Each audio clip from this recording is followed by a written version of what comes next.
brings together retail and brand leaders to share ideas, build relationships, and have meaningful conversations about the future of commerce.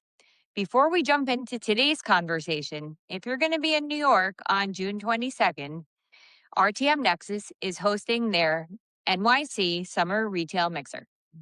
Our RTM Nexus co founder, Vanessa, will drop the registration link in the comments, and we'd love to see you there. So I'm so excited to facilitate today's conversation on the topic of experiences. What makes them great? What are some examples? How do you measure them? And with a special focus on the physical. Today with Paula and Austin, also two RTM Nexus Leadership Council members. Many times over the years, people have questioned the staying power of the physical store, and it has been proven that the best experiences are omnichannel. And the importance of the physical store has not waned and has become even more instrumental in facilitating both experience and experiences. Two different things that are both important. So, as we kick off today's conversation, I'll have Paula and Austin introduce themselves and say a quick word about why the topic is important to them. So, Paula, do you want to go first? I would love to. Hi, everyone, and thank you for joining. My name is Paula Angelucci, and I am a career retail executive. I'm completely obsessed with retail. My background consists of some time at Macy's, Victoria's Secret, head of stores at Adore Me, Burlington, and most recently in the travel and resort space with WH Smith. So, really a great variety of retail background. This topic is so very, very, close to my heart because I feel like it is just so important, what experience that you're getting in the store.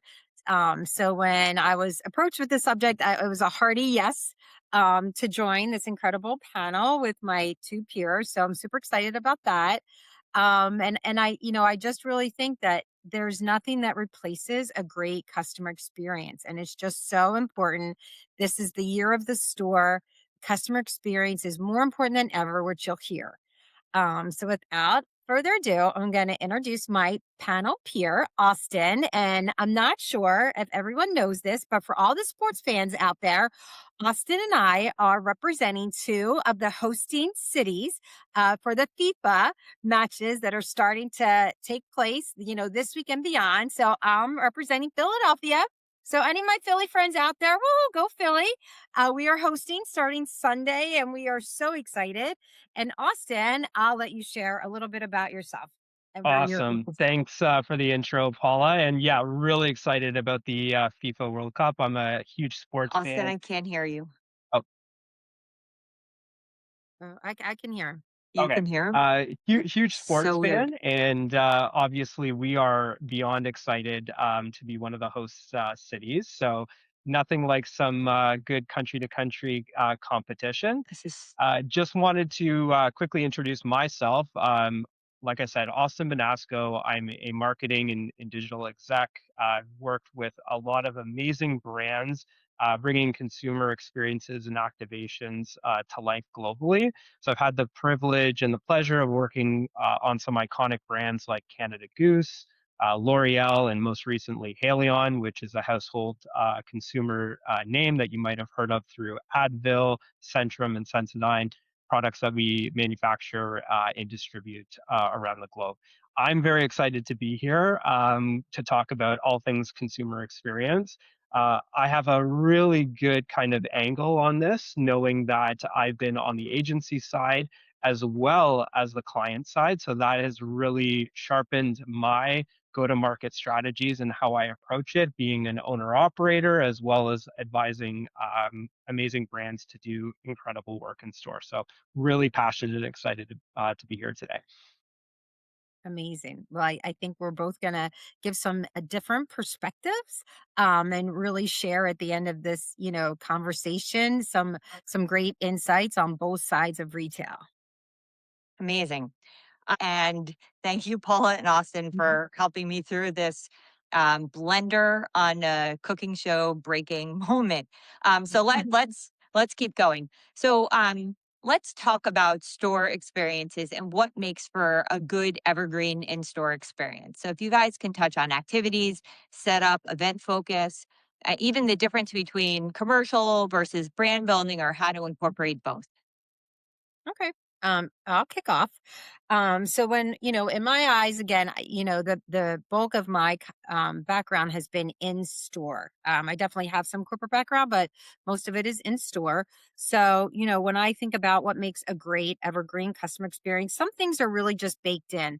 So when I think about my time at Victoria's Secret, hardly anyone is going to come in and we're not going to give you a personalized bra fitting. We're not, we're going to measure you. Those are really like really baked in as part of the experience. There are some other, you certainly can get some personalized wardrobing appointments at certain places. Nordstrom does it, a lot of small boutiques do it. You can go to Sephora and get some beauty consultations. There's great concierge and clienteling programs that happen at some smaller kind of boutique type retailers. Um, Really could talk about building your own routine with some of our skincare, products and companies. Really thinking about, what is a curated experience feel like that some retailers can provide. Some stores have great lounge areas. Meredith and I were talking before we started about, if you go to Aritzia, and you make a purchase, you get this great coin. And if it's an Aritzia that has an in-store cafe, you can take that coin and get a drink. Recently, I had an opportunity to visit the largest Aritzia that I've ever been to, and I've been to a lot because I am a shopper with a 23-year-old shopper who was with me. And so we made a purchase and we had, got the coin and we could go, get a great beverage at that Aritzia. If you're in Soho, I'm sure many people have visited the Nespresso, the flagship Nespresso, that has some great in-store experiences. And if you go after a certain time, there's a speakeasy. We can do the certain knock and get like an espresso martini. Gymshark in Soho has some great activations that they're doing. So there's really, everyone has kind of really, put into their stores, they recognize that it's an opportunity to really build on a memorable customer experience and what they're building in naturally into that. Um, so Austin, what would you want to share to that? Yeah, I love your examples, Paula, and I'm so happy that you touched on so many different industries that are probably applicable to a lot of the folks that are tuning in today. The one thing that if I take a step back before I go into like any examples, Hmm.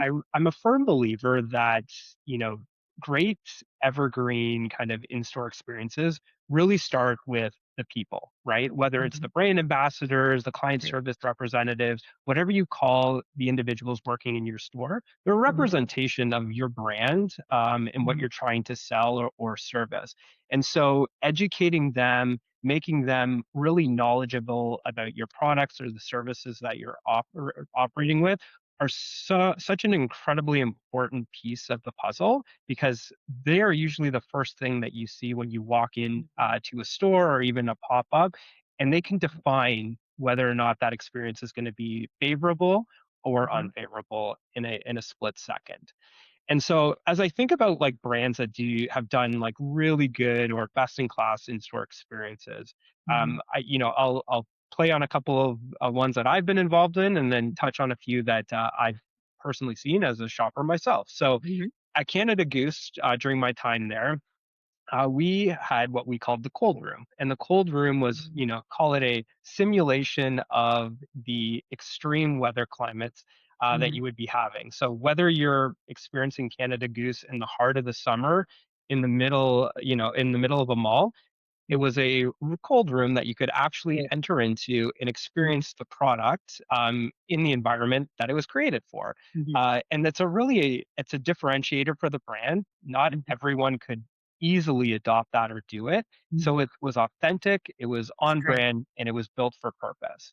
And so Hmm. those are the kind of things that you have to figure out. What are you going to do to kind of differentiate yourself so Hmm. that you just don't bleed into the sea of nothingness? Mhm. And I also love, your example, Paula, on, Nespresso. I think having those flavor trials are Mhm. so critically important to the brand. Mhm. I'm an espresso user myself. I love Mhm. the coffee. I love the experience that you can get when you go into store. It just feels like you're taking a break, reconnecting with the brand, Mhm. and having a relaxing moment. I think Let me Dyson ask you does. about that really quick. So does it as an espresso user, you can't buy coffee there. Does that bother you? Because, right, you can only taste it. Isn't that what I've heard?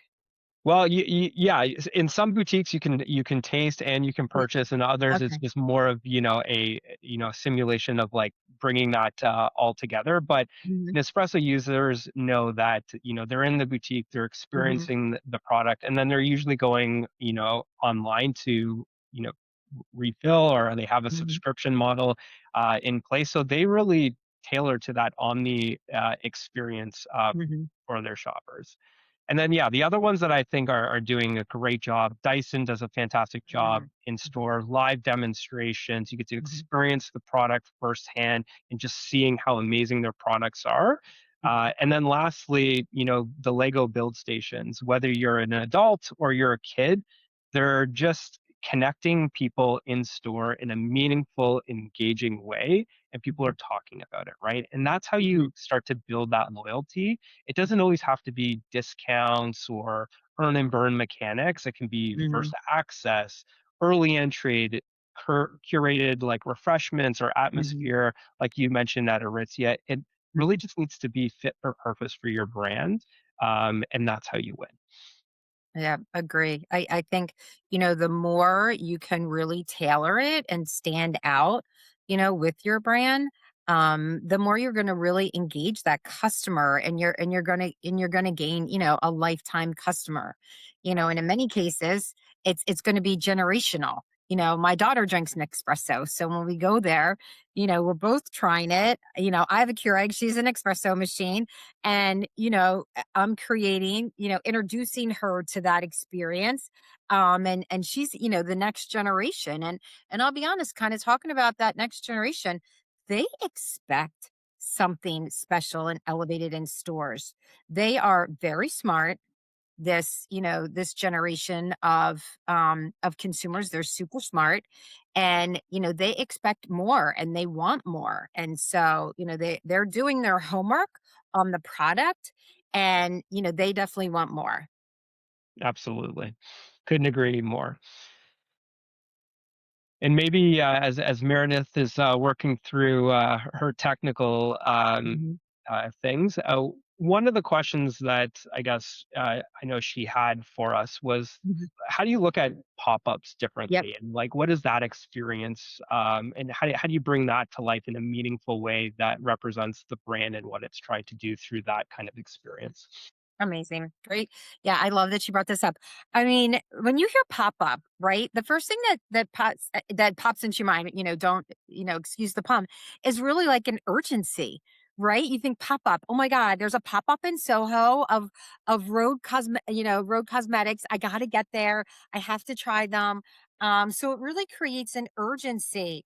And really, you're going to have a very short compressed time impact that customer. They're coming. It's not going to be a full size store. It's going to be a pop up. But I love what you said about engaging associates working there. So you really have to think about it. Glossier has done them. Skims has done them really successfully. It's really about being, creating an immersive pop up that really, decides and helps to, look at the appetite of that product or brand with the customer, kind of test it, test the waters a little bit. Or maybe it's going to be, incremental volume. And so it's, you're going to, create a little pop-up somewhere where you're not usually going to be, but you want to, drive some incremental volume, so I look at pop-ups as really it's a snapshot in time for you to really gain some incremental customers, to create some urgency for your brand, to really, of course, we haven't even mentioned it yet, but the social aspect, right? I don't think you can go on TikTok and and research pop up, and you don't see a line somewhere, or what's the hottest pop up in Soho, what's the hottest pop up wherever. So it creates an urgency, it creates a kind of a great vibe, and a lot of social media. So you're having a small window of a time to really try to impact some customers, new customers, existing customers, and incremental customers. So that's really how I think of it. When I think pop up, I think urgency.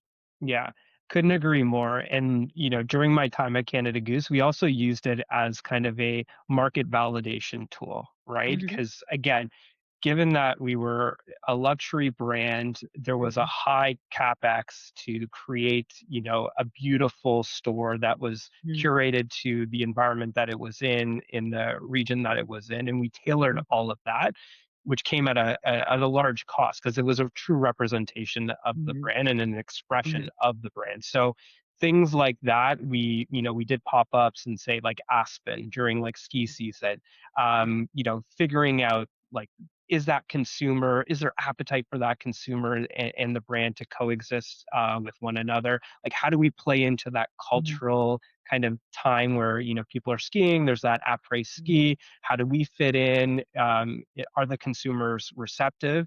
And then does it actually validate the assumptions that we had in our business case?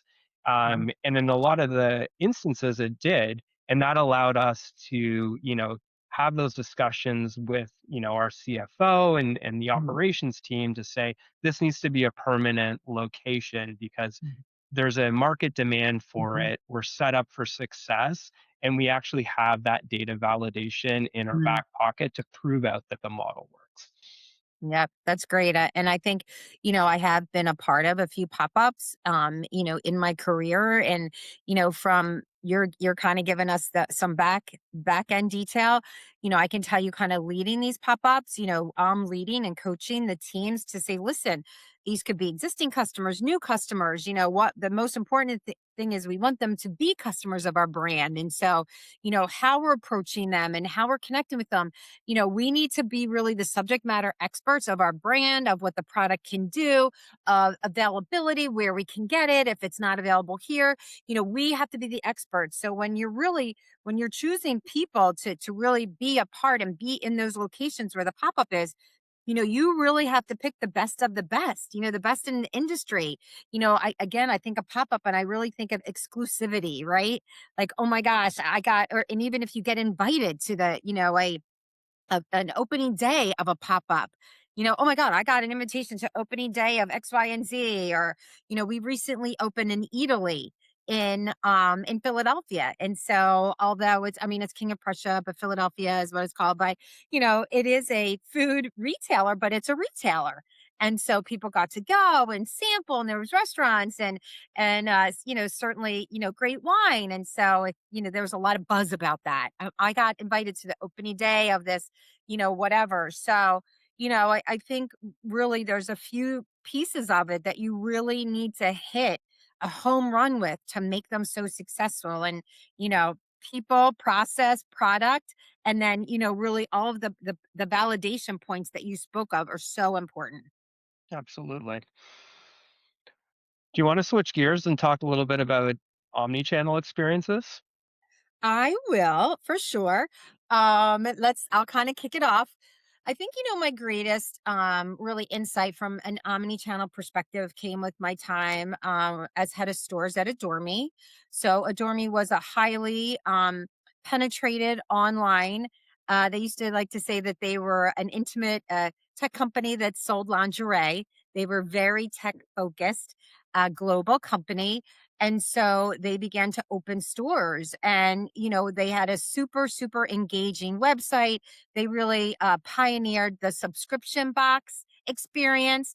We were disruptors in the intimate space. And so that was high. They were 10 years in that space before they started hired me, and I started opening stores for them. And so, really there was a lot of responsibility for us to ensure that we were curating an experience that they had on this incredible, engaging website, to make sure that we were mimicking that in store. Right. And that's not always easy. And so they did give us some great tech products and some, tech. things to put in our stores, devices, some programs, platforms. We were one of the first in market in the US to use Ubic. It's one of my favorite store operation platforms, and really, really helped us make that kind of seamless, operational from a operational sense in store to really mimic the great seamless experience people were having, on our website. So, I think again, when you think about a seamless omni-channel experience, your customer's very smart and she's on the website and she's getting great information and detail and all this product knowledge. And so she's coming into your store and she wants to, again, Adore Me was really also, we hung our hat on being so super size inclusive. So, not to bore everyone with broad details, but if you're a more of a niche size and you've done your research, you've gone online and you see that Adore Me has these sizes, when you go in a store, you really want to feel that great, flawless experience. And so, I think it really, you have to be aligned with what's happening online. You can't function as two separate entities. Really have to be aligned. The loyalty program, if it's in online, it has to be in store or it has to be equally as engaging in store. If you're doing a GWP online, we have to do a GWP in store. Are you going to maybe offer a bonus here or there if you're wherever you're shopping? Yes. But I think at the end of the day, you want to meet the customer where she is. So if she's in store, doing all you can to give a seamless and amazing elevated experience there. And if you're online, similar. So that's kind of how I look at it. What are your thoughts? Yeah, you're totally spot on. Like that line between, physical and digital Mhm. is it's almost gone at this point. Yeah, it's very blurred. The legacy retail companies that operate where, well, e-com is managed by another team and another P&L, and Hmm. we're trying to get as much conversion on site, and Hmm. we're not supporting the in-store. Those are the ones that are going to continue to struggle, because Hmm. the ones that are going to win look at that total experience Hmm. as just one consumer experience, right? Hmm. Consumer will probably bounce around in multiple places, often during the same shopping trip. Like, how often are you in a physical retail location Hmm. doing some research on the brand's website, online, in Yeah, aisle, right? 100%. Happens all the Yeah. time, right? Mhm. And so, when I look at, offline to online, especially in luxury, it was Mhm. all about clienteling, getting as much Yes. information from the Mhm. consumer that you can when they're in store, and having those meaningful conversations. So Mhm. maybe they have a kid, or maybe they Mhm. have an upcoming vacation. So Mhm. trying to figure out, like, all those little tidbits of information about the consumer that you can Mhm. put into a CRM program and start Mhm. putting consumers on relevant journeys, whether it's email, SMS, or just paid retargeting, so that Mhm. you're continuing that conversation. And then when you look at that kind of online to offline, this is really where things like you said it early on, the partnership with FIFA that Mhm. we did with Haleon, that Mhm. was really a kind of a digital first play. So we had, paid media, Mhm. social, CRM, and we invested a lot in retail media, but it was really to start the conversation online. And then when consumers got in store, so your Walmarts or Mhm. CVS's of the world, they saw that full takeover in store and started to associate kind of that online journey that they've Mhm. already been engaging with into that in-store environment. And they were able to connect the dots, and it's becoming much more meaningful for brands to operate that way. And I think, 100%. Yeah, I yeah, think, yeah, I think if you have a great online, I mean, you're saying if you have great online, you have to duplicate that in store 100%. Like yeah, customers are expecting that, yeah. you know. And then we have quick com that's creating that bridge Mhm. between the two in almost real time. So you think about it, even if you're a D2C brand, quick Mhm. com can act as that last mile delivery, right? Mhm. Maybe you actually need something, within 30 minutes to an hour from the store. And we have this all the time at Canada Goose, where Mhm. people just didn't want to wait the 1 or even 2 days Mhm. for shipping, which seems like that's Yep. not even that large of a window to receive an order. But sometimes you need it tonight for, Yep. that party you're going Mhm. to, or that function that you're attending, and you need Mhm. it right now. And then when you look at the fast moving consumer goods, it's about getting that convenience play you're sick, you're sitting on your couch, the last thing you want to do is have to go into store to pick up, some Advil or Right. Buckley's, whatever you have. You, Yeah. you just want that delivered right then and there. Right. I mean, a couple other things I wanted to share. When we talked about really again, like Adore Me was like a disruptor for the online part of it. So when we were building our stores, we were making sure, besides having a great in-store operation platform like Ubic, we were one of the first to pioneer the interactive in the fitting rooms, the mirrors. So you would bring a bra into the fitting room, and up on the mirror would come up what you brought in, what sizes and colors it comes in, what would go with it. It would suggest 3 panties and a nightgown or whatever. And you could hit a button if you wanted the associate to bring it to you. I mean, we pioneered that in 2019. I mean, we were one of the first really cutting edge technology in our store. So it was really exciting. I kind of wanted to add that. And also, when we talk about omnichannel and really the customer experience, at NRF this year, I was at NRF. It was fabulous, just such an incredible experience. And shout out to my Rethink Retail people. I'm a top retail voice for 2026. So I got VIP treatment. Congrats. Right? Again, we're talking about VIP treatment. We have front row seats for all the keynotes. But two of the things that keynotes, talked about again and again, our great retailers talked about personalization. So something that you brought up, I wanted to reinforce that, and a customer loyalty programs. I mean, listen, let's talk about some of the best. And I don't know if you have any daughters or women or whatever, but you Got know, two the, daughters.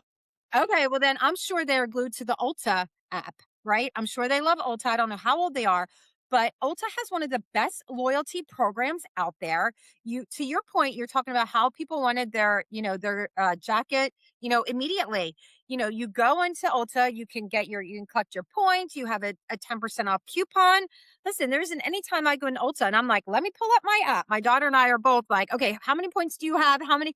I mean, we're doing that. So, like that engaging, that is a loyalty personalization program that is winning. They are, omni-channel. You go in their stores, they're super helpful. I was doing research on them earlier this year. They're really going after um, the wellness industry. And so many of them are building out these little like 500 square foot wellness kind of corners in their store because they already know that they're the place we go for cosmetics or makeup, but since we trust them, they want to be the place we come to for our wellness products. I thought it was like genius. Yeah. Really cool.